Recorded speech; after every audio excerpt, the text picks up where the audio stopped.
tone, thinking about this world that I belong. Truth is so deluded, and it drives me crazy.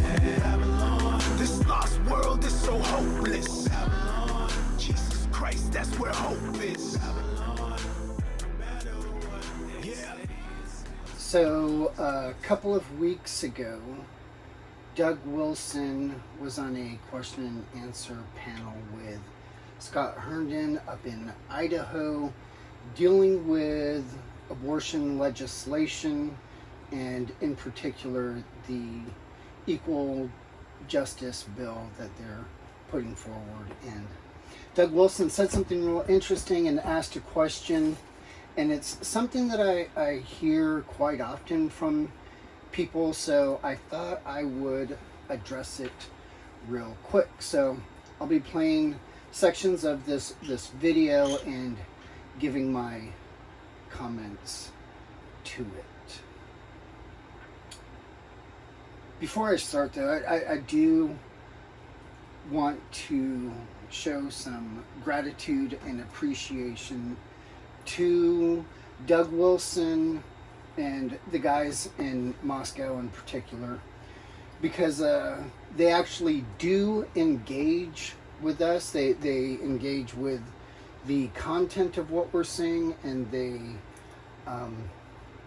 engage with us personally, and they're not afraid to differ with our opinion, but are willing to get together to discuss these types of things, whereas most pastors, pro-life advocates, organizations, and legislators and the like will not engage with us. They will not engage with our argumentation. They end up say very misleading things and do not address what we're actually saying. So I do want to thank these guys for being willing to discuss with us these positions from a theological perspective. Okay, so this was, again, like I said, a question and answer panel after Scott Herndon gave a presentation on immediatism in Idaho. Also in Moscow. So, thank you for joining us. Please, we implore you, this is a controversial topic and it's very sensitive, but please be ruthless in your questioning. If we were to convert to abolitionism, to immediatism, we want to be sure that this will be able to stand up to the highest level of criticism and intellectual scrutiny. So please be ruthless in your questioning and humble in your demeanor. You have 30 minutes. We're not going to go over all 30 minutes. Basically, it's this first part that I want to address. Thank you for the presentation. On the civics aspect of it, constitutional law, I agreed with absolutely everything you said. That's the first thing. The second thing is, if I were a really bad boy and God made me the governor of Idaho as a punishment, and your bill came to my desk, I would sign it. Okay, so that's I'm advocating run all the plays, sign all the bills. So I would sign yours, I would support yours, I'd follow your argument, I'd track with you, etc. Okay, so Doug Wilson and the guys in Moscow in particular do this thing they call smash mouth incrementalism. One of the phrases they like to say is run all the plays. Now, everybody knows that they're not actually running all of the plays, and that's not really what they intend to mean by that. So a charitable understanding of what they are saying is that they are going to support the initiatives and the bills that are just, from their perspective, things that are going to try to stop the murder of children. They're going to support them, and they're going to support all of them. Now, while I believe that there is fundamentally an inconsistency between the position of immediatism and their position, that inconsistency does not stop them from actually supporting all of these pro-life pieces of legislation, as well as an immediatist bill. Like he just said there, if he were the governor, he would sign an immediatist bill, and I think he would. So as far as all of the people that say they run all of the plays, again, assuming that by that they mean not every single thing that they could possibly do, including unjust things, but all of the pro-life pieces of legislation, they actually do support all of it.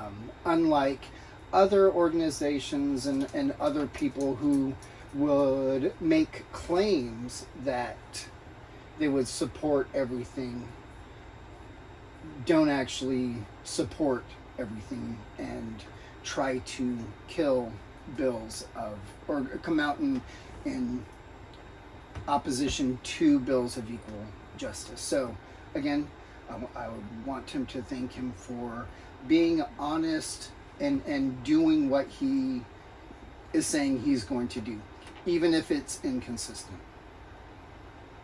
Now, and I also track with you on having absolutely no faith in the U.S. Supreme Court.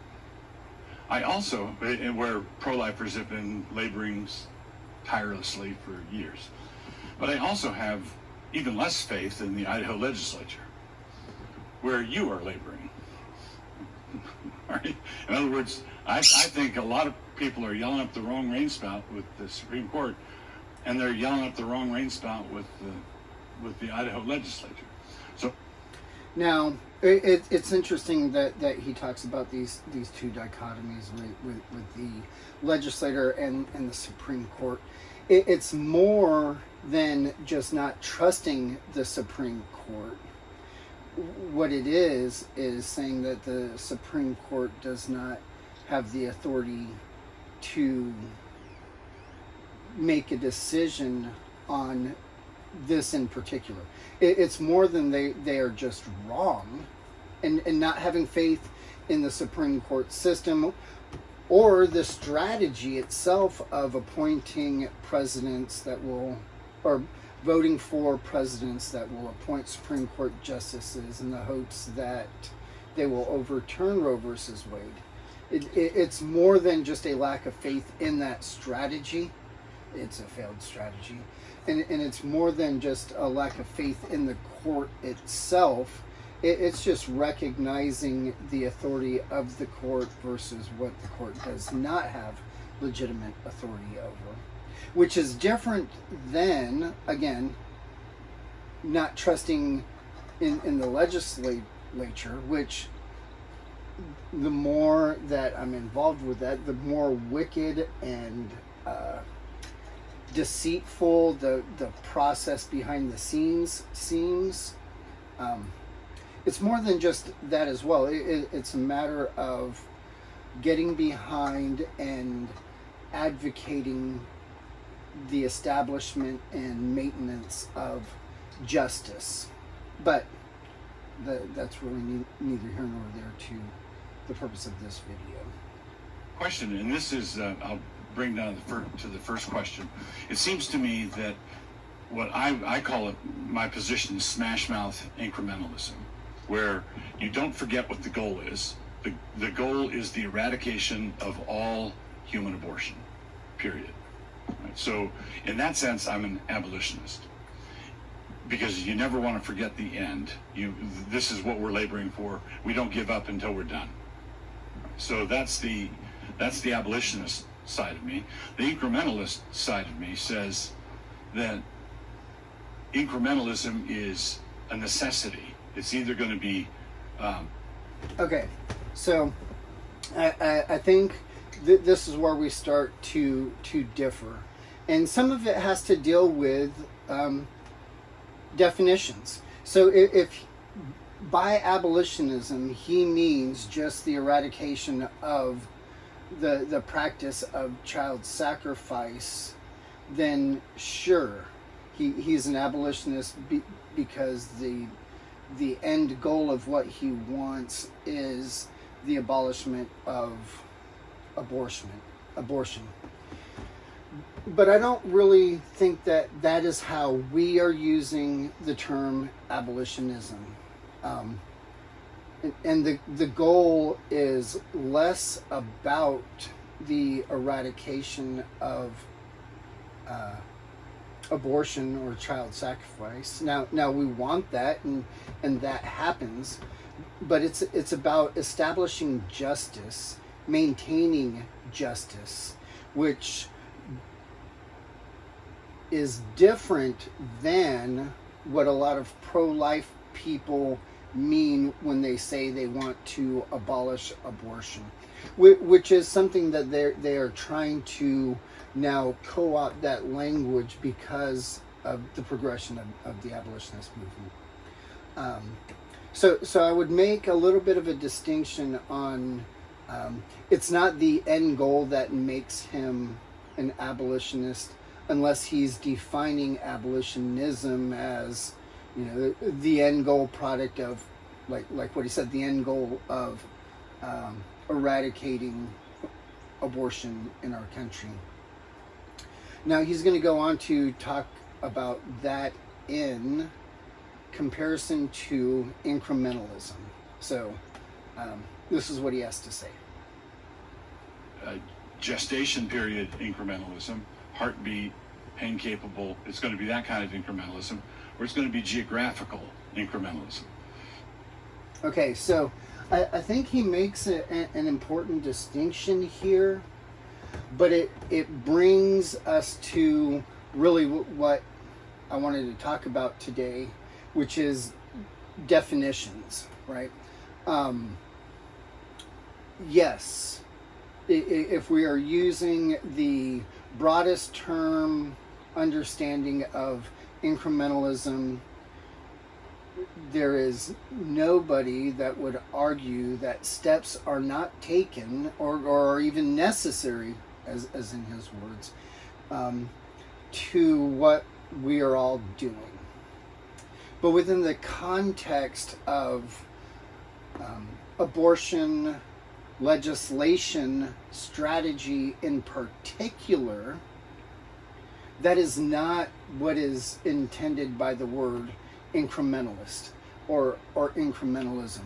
What is in focus when we're dealing with the context of abortion legislation is just that. It is the working within the Roe versus Wade paradigm and slowly chipping away at that foundation through legislation that incrementally saves some children over time and deteriorates the hold that Roe versus Wade has over legislation in particular. It's a very focused definition of the incremental steps that are being talked about. It is the term that they have decided to use of themselves, that or gradualist or one of these types of things. And when they say incrementalist, and also the majority of abolitionists, the focus of what is being talked about is the piece of legislation itself, the strategy of the legislation, as far as incrementally moving closer and closer to having zero abortions by determining which abortions can be done, where they can be done, etc. As you slowly bring the types and numbers of abortions down to zero, taking those incremental steps. That is what he's talking about when he says gestational incrementalism, which is the focus of when people are having this discussion, what we're talking about. He goes on to right there talk about another type, which he says geographical incrementalism. That is generally not what is being talked about within the context of abortion legislation from incrementalists or abolitionists? Yes, the average person does bring this question up, so I think it's important to discuss, because that is a gradual step. That is an incremental step to criminalize abortion in Texas, and then move from there to Oklahoma, and from there to another state, or to move from city to county to state. That, yes, these are all geographical increments that I think, sure, are necessary. But what makes that different from this gestational incrementalism that he's talking about? And there's a couple of things. One of them is, and it's the easiest one to recognize, is the authority that God has given to the state of Texas covers the citizens and land of the borders of Texas. That is the boundaries that God has set for the sovereignty of Texas, that he has given authority to wield the sword of justice for. The state of Texas does not have the legitimate authority given to him as the deacon of God to exercise authority over the citizens that live in the bounded lands of Oklahoma. So, yes, there is a sense of gradual or incremental steps of criminalizing abortion in Texas, and then working together to criminalize it in Oklahoma or the nation. But what we're doing is asking or demanding that the civil authorities, that God's deacon wield the sword of truth without vain, or the sword of justice without vanity, right? To do it impartially within the boundaries of the authority that God has given that magistrate. And Doug Wilson would agree with that. He would agree that Texas has the sovereign authority over Texans, but not Oklahomans. And we admit that it would be a gradual or incremental step, but it doesn't make one an incrementalist in the definition of what we mean, or what even incrementalists mean when they say that they're an incrementalist. So, civil magistrates only have the sovereign authority given to them by God for the area that they control, right? So, are the authorities in that area establishing and maintaining justice?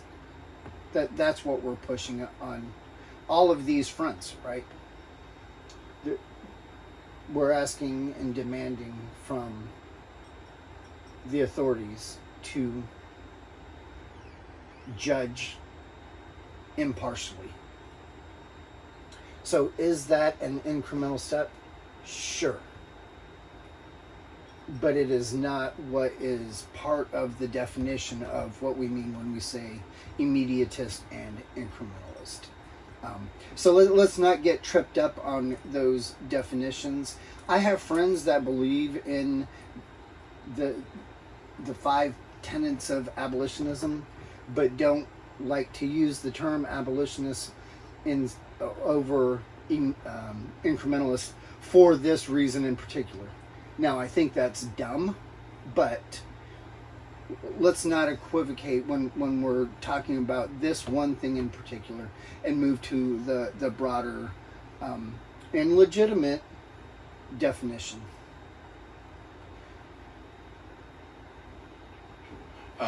You don't ever want to support a bill that has wickedness in it, where it says, and after that you can kill the baby. Now, I think this is a very good thing that Doug Wilson has said. Let's listen to it again, because I think it's really important that we discuss this. Where it's going to be geographical incrementalism. So You don't ever want to support a bill that has wickedness in it, where it says, and after that you can kill the baby. Right? That's out for a Christian.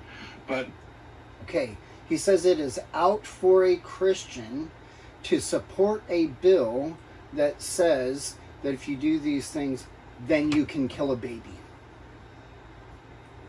And I agree with that. But that runs in straight opposition to his position of running all of the plays, of being a smash mouth incrementalist. Because pro-life laws, pro-life healthcare laws, do just that.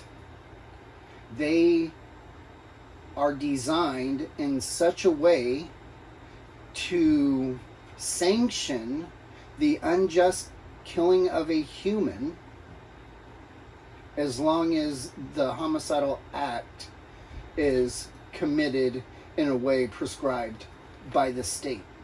So they have official government approval to kill unjustly. And I think Doug Wilson is right when he says that Christians cannot support bills like this.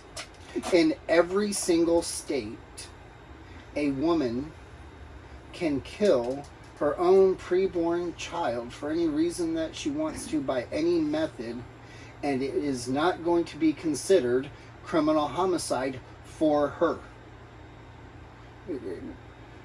The way the homicide codes work in Texas, it goes to fertilization. And it is also not to be considered criminal homicide if the one doing the homicidal act is a licensed medical physician. Talking about the abortion act. Has the consent of the mother.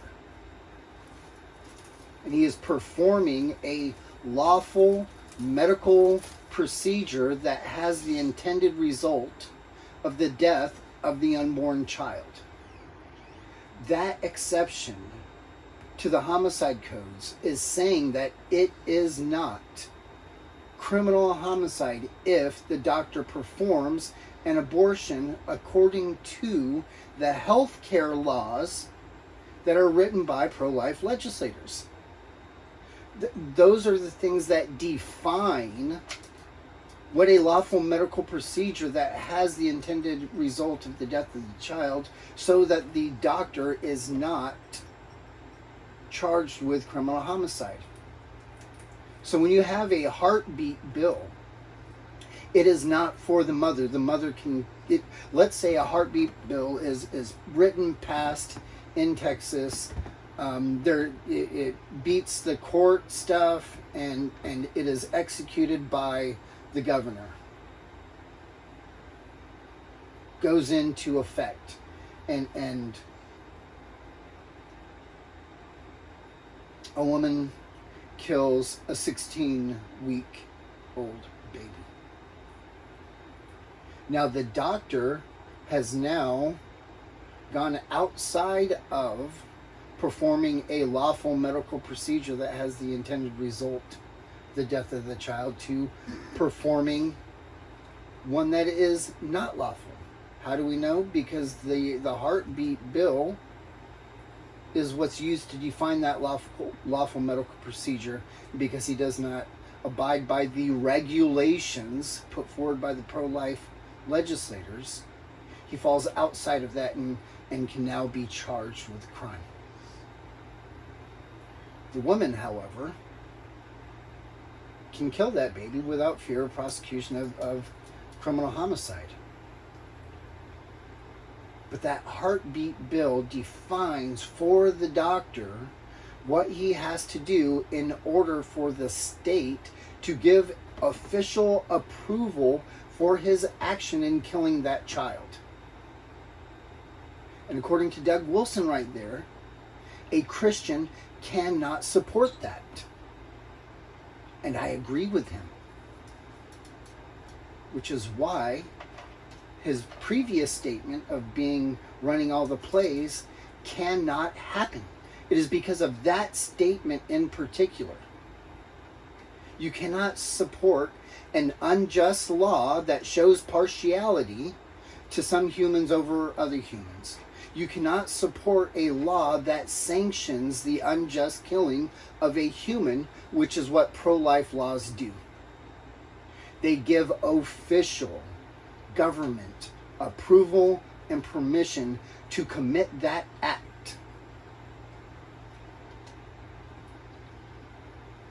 The act of unjustly killing a human, as long as that act, that action of killing that human, falls in accordance to state guidelines, regulations on how the doctor is to do it without being charged for criminal homicide.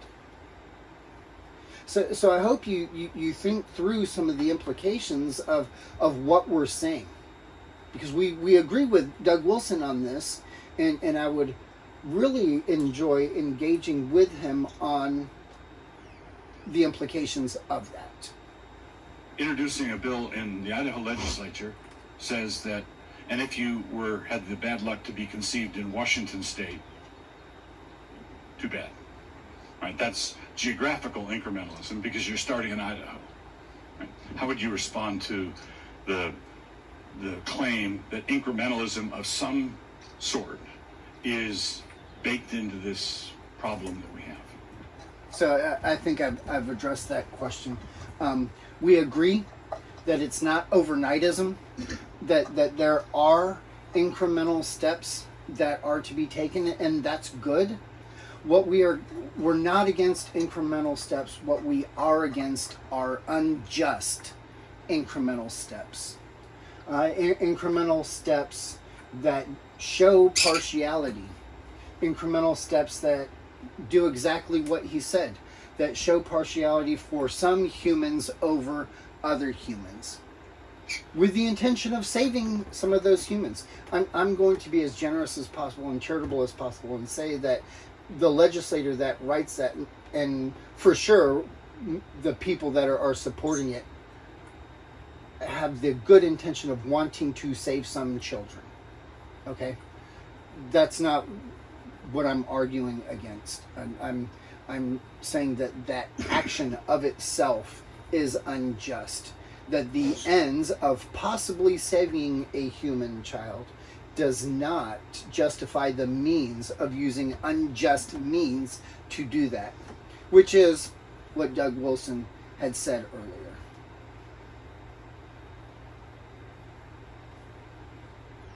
In closing, I do want to thank these guys for engaging with us regularly. I hope we can continue to engage, and hopefully this causes other pro-life organization heads and groups and legislators to honestly engage with us and our ideas. Because we don't see this very often. We see them making misleading statements, untrue statements, and not really engaging in the content of what we're saying, and will not engage personally with us. So again, I want to thank these guys for doing so, and hopefully we can continue and get more to get into the discussion.